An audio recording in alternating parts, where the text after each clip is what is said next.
buenos días y muchas gracias por continuar en sintonía de HCH Matutino y bienvenidos después de un fin de semana largo a un espacio de análisis político con muchos temas, todos vinculados a Honduras, la actualidad política y por supuesto de alguna manera lo que ocurrió ayer en la celebración de los 204 años de independencia política de Honduras y Centroamérica. Alex, Carolina y Cecia, es un placer estar con ustedes para, abordar varios temas. El primero es la observación electoral. El CNE finalmente aprobó a todas las organizaciones que solicitaron participar del proceso como observadores electorales. Hay, podríamos decir, una serie de categorías de organizaciones. Algunas son organizaciones de la sociedad civil, otras son colegios profesionales, también colegios magisteriales y luego alguno que otro organismo internacional e inclusive alguna sede diplomática. Ahí entró la Embajada Británica en Ciudad de Guatemala, que es concurrente para Honduras. Así que es todo un concierto de organizaciones.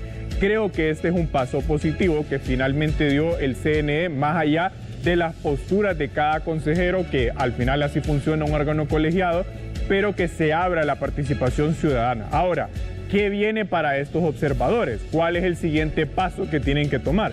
Bueno, en pantalla vamos a ver dos fechas clave. La primera es el 30 de septiembre, aunque creo que se congeló un poco la pantalla. Vamos a reconectarnos a el Apple TV. La primera fecha es el 30 de septiembre.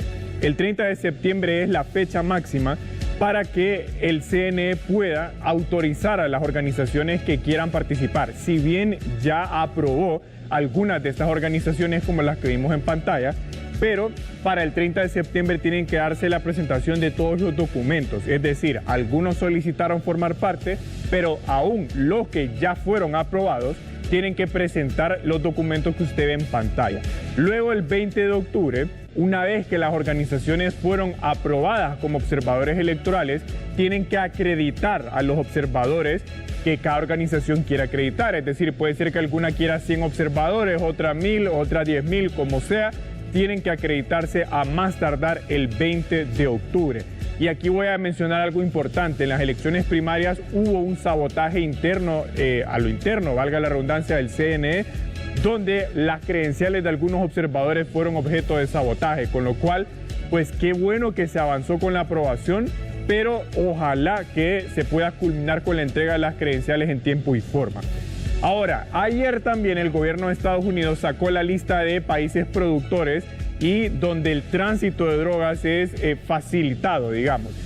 Y aquí hay muchos países, entre ellos Honduras. Cabe destacar que esta es la primera lista que se publica en la segunda administración de Donald Trump.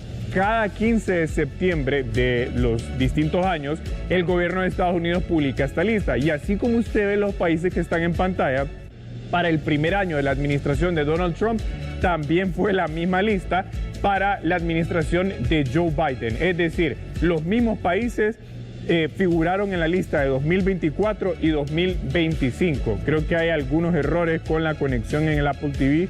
Ahora me volví a conectar y ustedes van a poder ver en pantalla que los mismos países aplicaron para la administración de Joe Biden. Es decir, realmente no ha habido muchos avances con respecto a los países que usted mira en pantalla.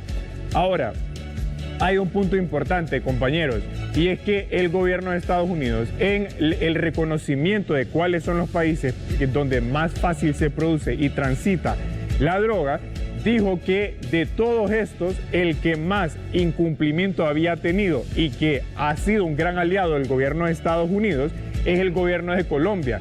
Por eso ayer el presidente Gustavo Petro en realidad fue bastante crítico de este listado que publicó el gobierno de Donald Trump. Con lo cual, no solamente es que todos estos países forman parte de esta lista, sino que el gobierno de Colombia, que venía siendo un aliado por casi 20 años del gobierno de Estados Unidos, básicamente se le quitó la certificación de ser un país que colabora activamente con el combate del narcotráfico. Luego, sorpresivamente, en este mismo listado, el gobierno de Donald Trump reconoció abiertamente la cooperación que Claudia Sheinbaum, como presidenta de México, había estado dando a su gobierno y calificó a México como un gran aliado de Estados Unidos en la lucha contra el narcotráfico. Ok, ahí tenemos dos temas. Ahora vamos con el último. El discurso de la presidenta Xiomara Castro el día de ayer. Como usted sabe, HCH dio una cobertura amplia de la conmemoración del 204 aniversario de independencia política. Y yo creo que sí es importante reflexionar un poco en cuál fue el alcance del discurso de la presidenta de la República. Primero, pues porque es un evento importante para el país, y segundo, porque es el último discurso que ella brinda un 15 de septiembre. Y acá destacamos algunas de las frases que ella, profirió ayer en su discurso y que yo sí creo que es importante destacar. Lo primero es: la independencia proclamada en 1821 fue incompleta. La verdadera independencia aún está pendiente de conquistarse plenamente. El poder real lo sigue ejerciendo una oligarquía que solo defiende sus privilegios económicos, sociales, culturales y políticos. Honduras fue secuestrada durante 12 años y 7 meses por una élite de 25 grupos económicos y 10 familias. Como presidenta de la CELAC, alcé mi voz ante el concierto internacional para rechazar toda forma de intervención, de bloqueo y sometimiento. Y por último, la última frase destacada es "Viva Palestina". Y yo sí quisiera, a raíz de estas frases, que reflexionemos un poco de cuál fue el propósito de dar estos mensajes un 15 de septiembre, que es una fecha en la que se conmemora la independencia política del país, no de un partido político o una corriente partidaria. Yo saco 4 conclusiones. Lo primero, ahí ustedes la ven en pantalla, ella destacó los logros de su gobierno. Creo que esto es comprensible porque es el último año de su administración. Ella podía hacer esto en el marco de una reflexión hacia atrás de los 4 años.